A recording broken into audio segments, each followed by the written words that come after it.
Okay, today we're looking at a paddle that I'm super excited about. This is the brand new Double Black Diamond Elongated from 6-0. What I hope to answer with this video is a simple question. Is this better than the OG Double Black Diamond, which is one of the most revered and loved pickleball paddles of all time? You'll have to stick around until the end of the video to find out. Also, if you stay till the end, you might get a glimpse of a new 6-0 paddle that's in the works. You don't want to miss that. But before we get too far along, I wanted to let you know I've been on the hunt for the coolest pickleball accessories out there for a while now, and I'm putting together a giant video of everything I found. This project has been a long time coming, so be sure to subscribe and hit that notification bell because you won't want to miss it. And if you want a sneak peek, I've got a list down in the video description of a lot of the gear I've been testing out, so don't be afraid to click around. Now let's talk Double Black Diamond Elongated Specs. This is a 50mm paddle. Its face is Japanese Toray 700K raw carbon fiber.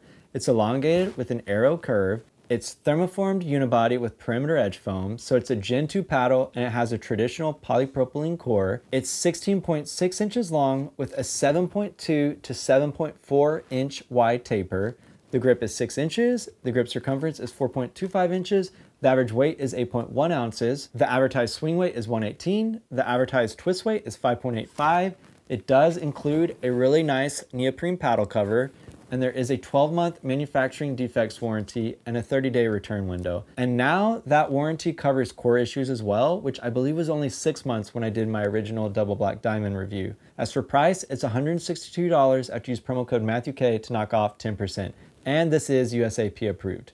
Okay, this paddle is actually pretty different from the original Double Black Diamond in my opinion. And if you haven't watched my review for that classic, you definitely should. As for the changes and updates, I think all of them are improvements on the original, at least for the kind of game I like to play. The most obvious change is this is, of course, an elongated paddle now. However, 6-0 didn't just make the handle longer, they changed the entire face. The DBDE's taper or flare doesn't seem to be as dramatic as the original. Its sidewalls are a bit more parallel now, and the face has been pulled and stretched out as well. At 6.6 inches long, this is one of the longest paddles on the market, and the reach is just phenomenal with this thing. If you ever felt like you were hitting the tip with the old hybrid version and missing shots, this will definitely solve that. Also, for me, I didn't notice the sweet spot feeling dramatically smaller with this more narrow face, even though the new version's advertised twist weight is a bit lower. As for the touch and feel, I think it's even better than the OG.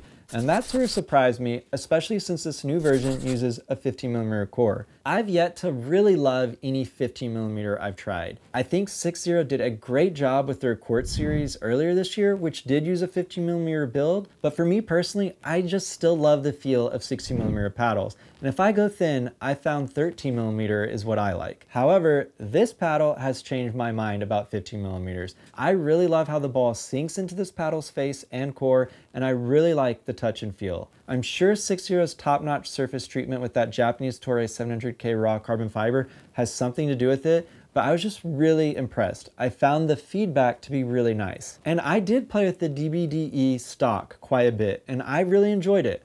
I just felt like there was more time with each hit to shape and place the ball compared to the OG, which I think has just a little bit less dwell time compared to this updated version. That being said, I always had a little weight on the throat of the OG DBD to cut down on unwanted pop-ups, so I did want to try a similar setup with the Elongated as well, even though I didn't really notice this new version popping up too much. I was just curious more than anything. And I'm glad I did because I found I liked the DBDE even more with the little tungsten down here at the bottom of the sides. Each hit felt firmer and more secure, and I didn't feel the paddle dragged at all with that additional weight. It's nice that the average weight comes in at 8.1 ounces, so there's a good amount of room to customize. Also, the weight I used was the pre-cut balance pods from Enhanced Pickleball. This tuning tape does cost a little bit more than Bodie's tungsten tape, which is what I usually use.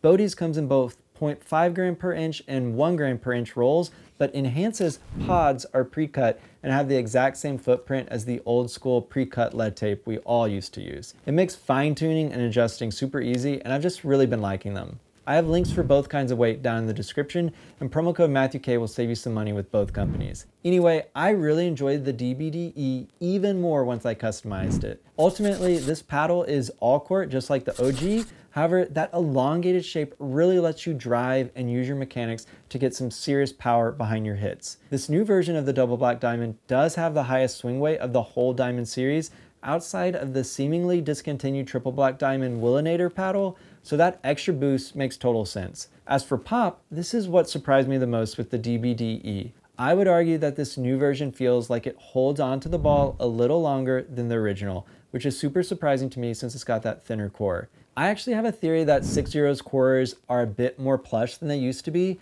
My personal DBD is from a batch from well over a year ago, and that thing always had quite a bit of pop in my opinion. I'm not sure if the new batches do, and would be super curious what folks that have newer DBDs think, so let me know down in the comments. However, whatever the case, I love the feel of the current core. It really delivers on the control part that 6.0 advertises, and it's a real standout in the market as so many companies are racing to make the stiffest and/or poppiest paddles they can.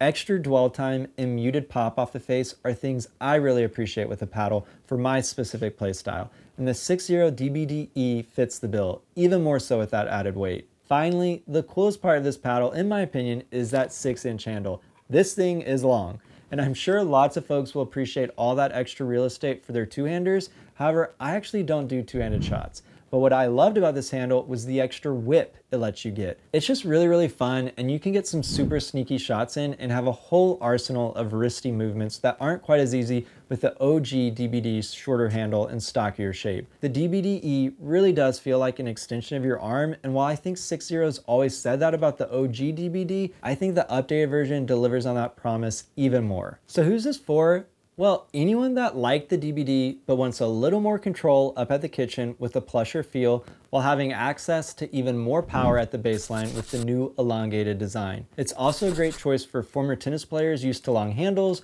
or for folks with two-handed backhands, or players that like to have a lot of wristy whip with their shots. It really is a stellar paddle, and it's my favorite 6.0 paddle to have played with. As for value, I think $162 after promo code MatthewK knocks off that 10% is right at the ceiling of what I could recommend. 6.0 though is a super reputable brand with a big team that can handle any customer service issues, which is something I know frustrates folks with some of the newer companies, so that's another thing that's behind that price tag. But more than anything, this is just a really great paddle that's super unique in the current market. And I do think 6.0 is definitely worth supporting with a purchase, as they've been proving lately they're reinvesting some of their profits as they continue to develop and expand their line. This is a company that could have easily rested on their laurels or try to push the market in a direction with something that was half-baked, and instead have been doing incremental updates and upgrades to try and make the best product they can. I hope they continue that approach, and I'm super stoked to see what they do next. And that includes their new Sapphire beginner paddle,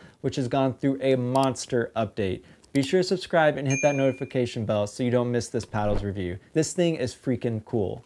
And before I let you go, I also wanted to highlight some eye protection I've been using lately. These are the Nizo sunglasses from UDRIPPIN, and I think the fact that power paddles are getting more and more powerful and even cheaper means we're going to be seeing a lot more of them at open play, and probably with folks that don't know how to control them. Up until finding the Nizo glasses, I was a diehard carbon glasses fan, but their look isn't for everyone. UDRIPPIN's glasses has a lot of the same features as carbon's, but with a more classic sunglasses frame that looks way less like goggles in my opinion. They come with a great case. You can get the clear lenses like I have, and they have a couple of sunglass lens variants as well. And for me, they perform really well. I haven't noticed fogging or any weird aberrations, and then I really like how they fit and are comfortable even when you wear a hat, which I think is super important. Also, this hat's from UDRIPPIN in case you like it. And my ears don't get fatigued after I wear them for a long time. They just feel very lightweight. And after promo code MatthewK knocks off 15%, these things are just 85 bucks, which I think is pretty reasonable price. Getting a shot in the eye without protection is going to cost a lot more. I'll be sure to leave a link in the description in case you want to check them out. All right, that's all I've got. The DBD is by far my favorite 6.0 paddle to have tested. And so would I say it's better than the original? Well, for my personal style and what I look for in a paddle, I would say yes. The OG is still great, but I love the extra control you get with what I think is an even plusher feel with the new version, as well as the power boost you get with the new elongated design. More control and more power. Seems kind of unbelievable that they're able to do that, but that's exactly what I think they achieved with this update. Thanks so much for watching. If you found this review helpful, please consider using promo code MatthewK on your next paddle purchase to help support the channel. I have a lot of the popular brands listed below, and my master list has even more. I'll be sure to leave a link for 6.0's site at the very top. Don't forget to use promo code MatthewK for that 10% discount. You can also support the channel by purchasing some of the cool pickleball gear I've been testing out by using the links and codes in the video description below, and then hitting that like button, subscribing to the channel, and slamming that notification bell all go a long way to helping me out as well. Thank you so much for the support. But most importantly, I hope you get to pickle soon, and just don't forget, it's about having fun.